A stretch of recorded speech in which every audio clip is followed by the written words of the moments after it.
네, 오늘도 비대면으로 흩어져서 각자의 처소에서 예배한 우리 모든 성도님들 가운데 우리 주님의 은총과 또 평화가 함께 하시기를 바랍니다. 우리는 누구나 이름을 가지고 살아가고 있습니다. 물론 자기 이름이 좀 싫어서 개명하는 사람들이 더러는 있지만, 그러나 대부분 태어날 때 또 부모님이나 또 다른 경로를 통해서 얻은 그 이름을 가지고 살아갑니다.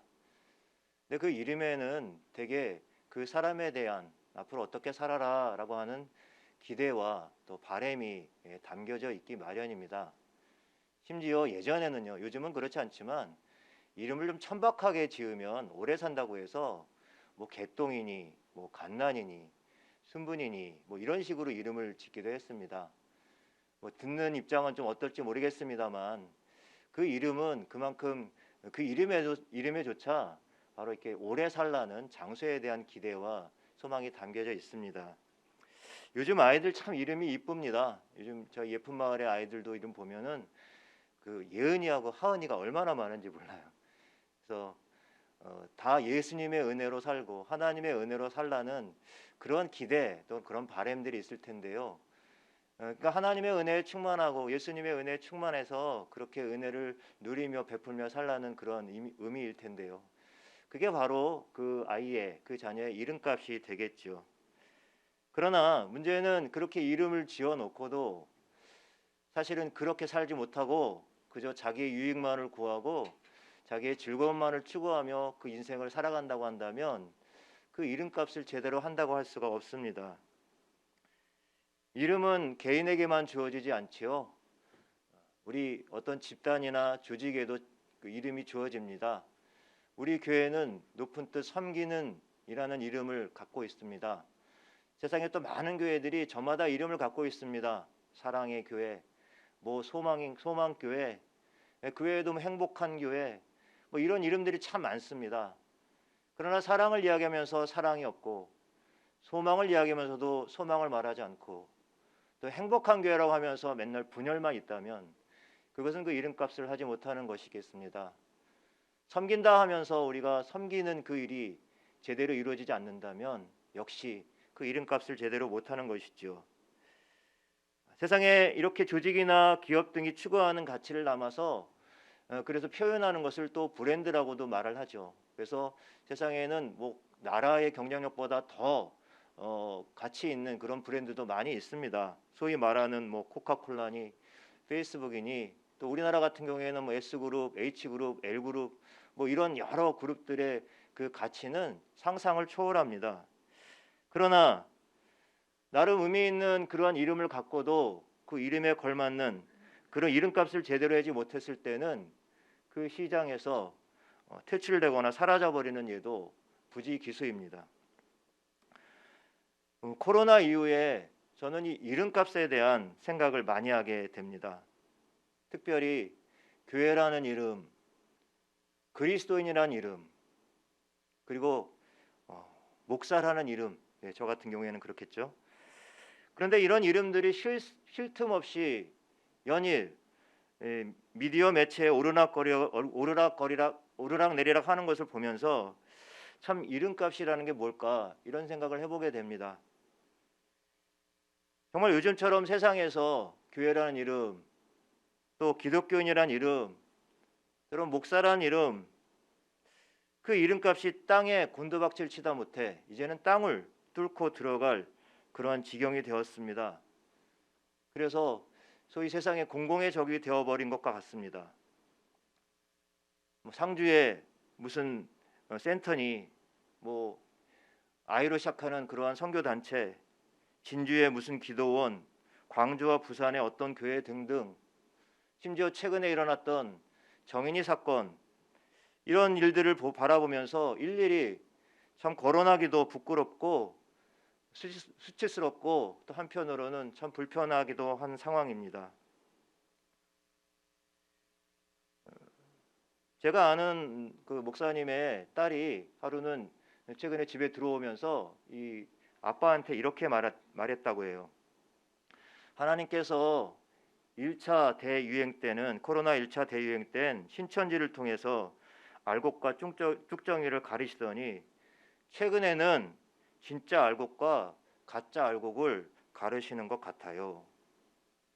예, 진짜 알곡이 누구고 가짜 알곡이 누구인지는 잘 알 수 없겠지만 판단하기 어렵겠지만 그러나 분명히 이 현실은 이 코로나로 세상이 고통 가운데 있는데 소위 교회라는 이름 그리고 그리스도인이라는 이름 또 때로는 목사라는 이름을 가진 그 이름이 세상의 위로와 소망이 아니라 오히려 세상과 이웃들에게 위협과 불안감을 가져다 주고 있고 그로 인해서 욕을 먹고 있는 상황이라는 거죠.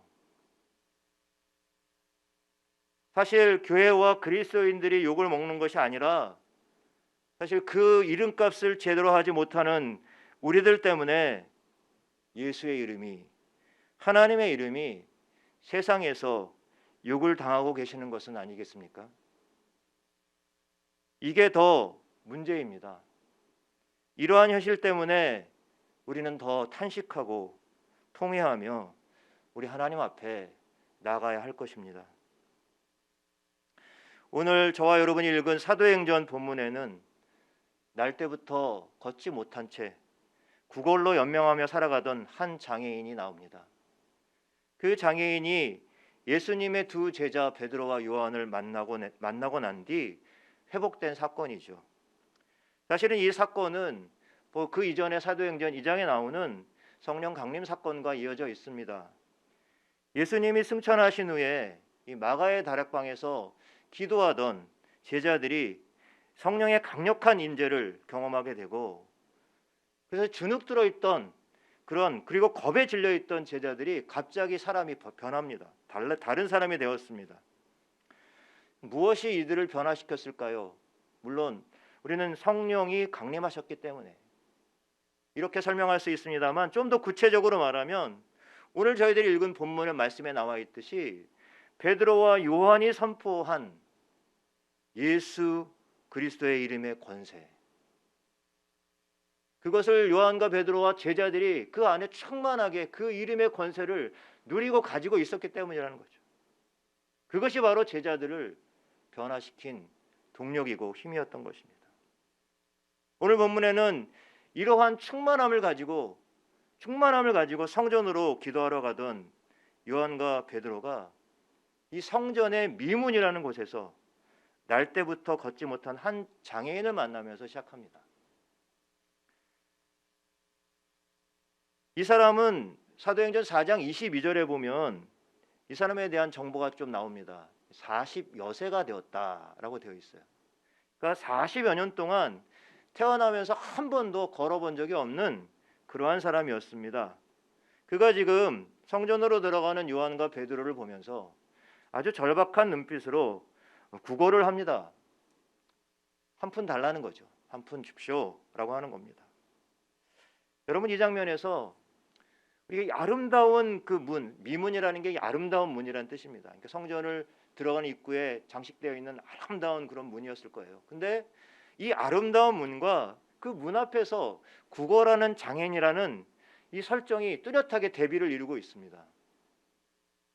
이러한 대비는 아무리 성전의 문이 아름답고 건물이 화려해도 구걸하는 이들을 그대로 방치하거나 버려두는 당시의 이 성전의 체제는 이미 그 이름값을 상실했음을 의도적으로 보여주고 있는 것입니다.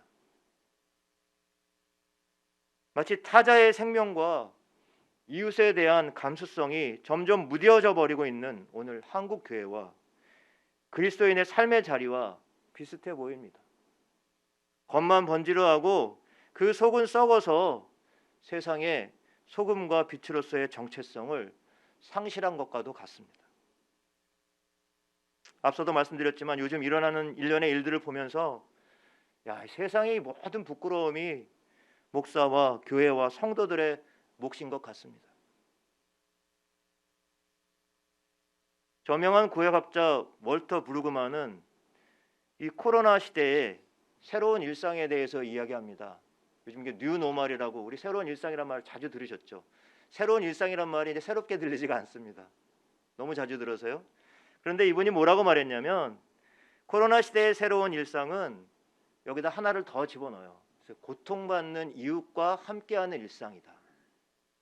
우리 그리스도인들이 이 코로나 시대에 우리가 맞이하고 있는 일상을 바로 고통받는 이웃과 함께하는 새로운 일상으로 받아들이라고 권면을 하고 있어요. 그런데 여러분, 오늘날 우리 교회들은 그런 권면을 무색하게 할 정도로 생명보다는 자기의 생존과 유지를 걱정하고 있습니다. 아름다운 미문을 가졌지만 연약한 자들에 대한 긍휼과 생명에 대한 관심을 저버린 당시의 성전과도 같습니다. 그런데 여러분, 오늘 본문에 이렇게 겉만 화려한 성전, 아름다운 그 문을 갖고 있는 성전, 그 성전에 그 무심함, 연약한 자들에 대한 무관심을 비웃기라도 하듯이 4절에 보면 이 두 제자 요한과 베드로와 요한이 이 연약한 이 구걸하는 사람을 주목하여 보았다. 주목하여 이르되라는 말이 나와요. 주목하여 이르되. 그냥 늘 언제나 그 자리에서 구걸하는 사람이겠거니 하고 그냥 힐끗 한번 보고 스쳐 지나갈 수도 있었습니다. 근데 여러분, 베드로와 요한은 그러지 않고 주목하여 보았습니다. 그리고 그에게 보라 이렇게 이야기하죠. 이 장애인의 깊은 내면과 그 내면 속에 있는 절망과 그 아픔까지도 살피는 모습입니다.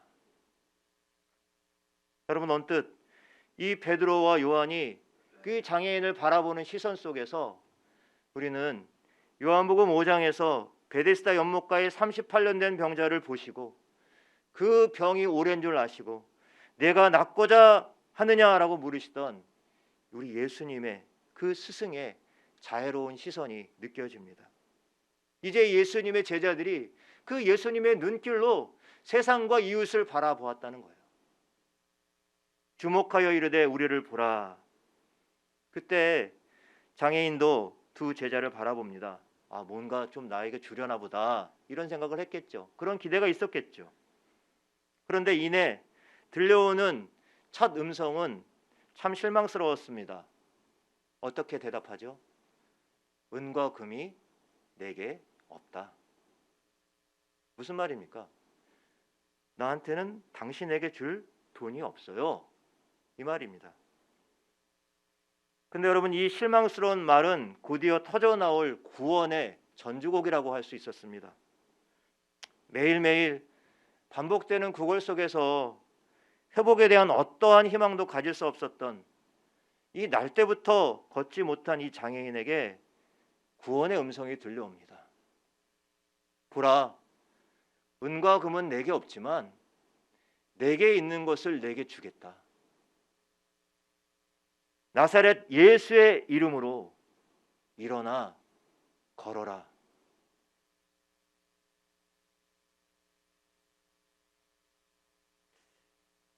예, 죄송합니다. 일본 말인데요.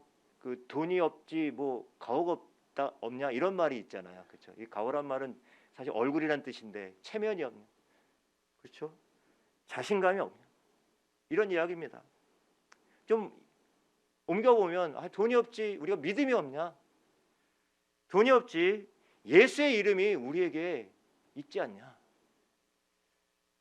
여러분, 오늘 우리가 살아가는 시대에 저는 이러한 신앙의 배짱과 이러한 신앙의 용기가 참으로 필요한 시대라고 믿습니다. 정말 우리가 또 우리 교회가 정말 필요한 것, 정말 회복되어져야 될 것은 무엇일까? 조직도 필요하고 재정도 필요하고 비전도 필요하죠. 그러나 정말로 본질적으로 필요한 것, 그 회복되어야 할 것은 바로 오늘 베드로와 요한의 입술을 통해서 들려지는 말씀이에요. 그것은 바로 예수 이름의 권세. 일어나 걸으라 라고 명했던 그 예수 이름의 권세입니다. 구걸하던 장애인이 예수 이름의 권세를 가지고 내민 이 제자들의 손을 붙잡았을 때 이어지는 반응이 있습니다. 발과 발목에 힘을 얻습니다.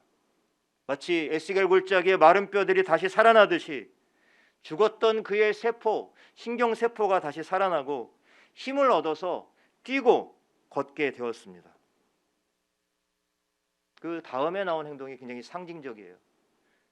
두 사람 베드로와 요한과 함께 더불어 그동안에는 이 부정하게 장애인을 부정하게 여겼던, 그래서 들어가지도 못했던 성전을 가로질러 질주에 나아갑니다. 어떻게 이렇게 혈기왕성하고 실수투성이었던 베드로의 연약한 입술을 통해서 나왔던 이 일어나 걸으라라고 하는 한마디가 태어나서 40년 동안 한 번도 걸어보지 못한 채 구걸하던 사람을 일으켜 세운 것일까요? 그것은 바로 성령 충만한 가운데 베드로와 요한이 누렸던 예수 이름의 권세였습니다. 평생 걷지 못한 장애인이 일어나 걷게 되고 뛰게 된 이 사건은 그냥 단지 한 사람이 치유된 사건에 그치지 않습니다. 예루살렘의 성전 체제가 예수 이름의 권세 앞에서 완전히 무력화된 사건이라고 할 수가 있습니다.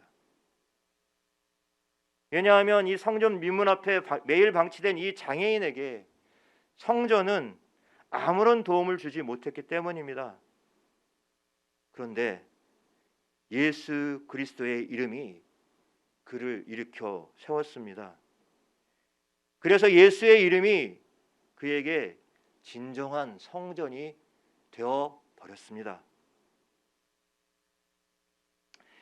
중세 시대의 그 최고의 신학자라고 할 수 있는 토마스 아퀴나스가 어느 날 교황청 발코니에서 당시 교황인 이노센티우스 4세와 이야기를 나누고 있었습니다.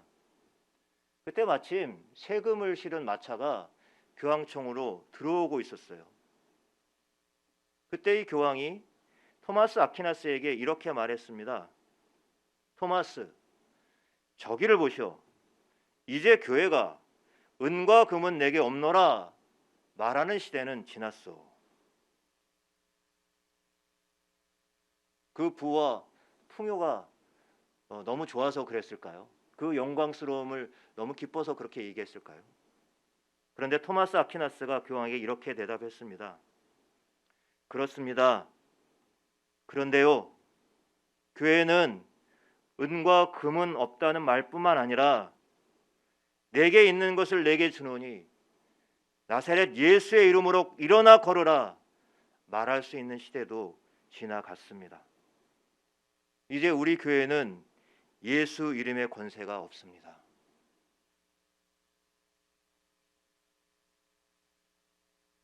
우리가 잘 알듯이 이후 중세 교회의 역사는 예수의 정신이 혼미해지고 교리 논쟁과 금권, 권력과 그 부에 맞물려 돌아가는 타락의 길을 걸어가게 되죠.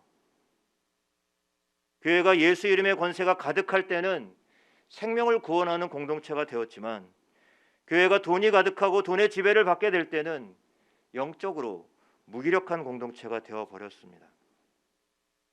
그러나 토마스 아퀴나스가 당시 교황과 카톨릭 교회를 향해서 했던 말은 시대를 뛰어넘어서 바로 오늘 저와 여러분, 우리 교회를 향해 있습니다. 과연 우리들과 우리 교회는 예수 그리스도의 이름의 권세를 진정 은과 금보다, 세상의 돈보다 더 귀중한 자산으로 여기고 있습니까?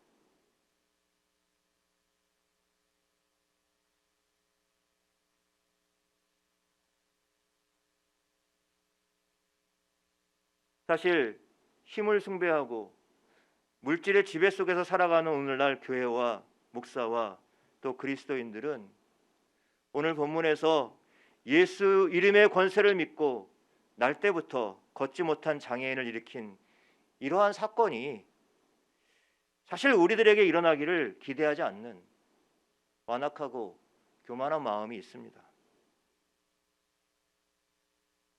큰 교회는 그 엄청난 부와 영향력을 잃지 않으려고 불법 세습을 자행하고, 덩달아 작은 교회들도 더 큰 교회가 되기 위해서 그 욕망에 열을 올리지만 그 안에 정말 예수 이름의 권세는 좀처럼 보이지 않는 것이 오늘 우리 시대의 현실입니다. 저는 오늘 말씀을 읽고 또 읽으면서 마음에 이런 기도가 나왔습니다. 베드로와 요한을 통해 오랜 세월 주저앉아 있어 일어날 아무런 소망이 없는 장애인을 예수 이름의 권세와 능력으로 일으켜 세운 그 역사가 오늘 무력감에 지친 저와 여러분, 우리 교회를 다시 일어나게 하옵소서. 나아가 세상의 조롱거리가 되어버린 이 한국 교회가 잃어버린 예수 이름의 권세를 회복하게 하옵소서. 우리들의 죄악과 어리석음으로 세상 속에서 지금도 곤두박질 치는 예수의 이름을 구해내게 하옵소서. 그래서 예수 이름 앞에 일어나 걷고 뛰며 춤추며 하나님을 찬양하는 기쁨과 감격이 우리 안에 회복되게 하옵소서. 여러분, 이것이 오늘 우리들의 기도가 되기를 원합니다.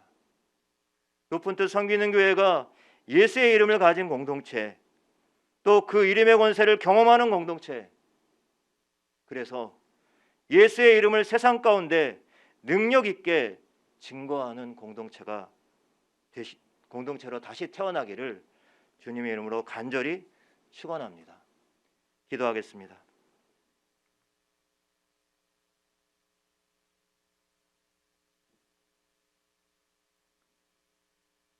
하나님, 이 시간 간절히 바라옵기는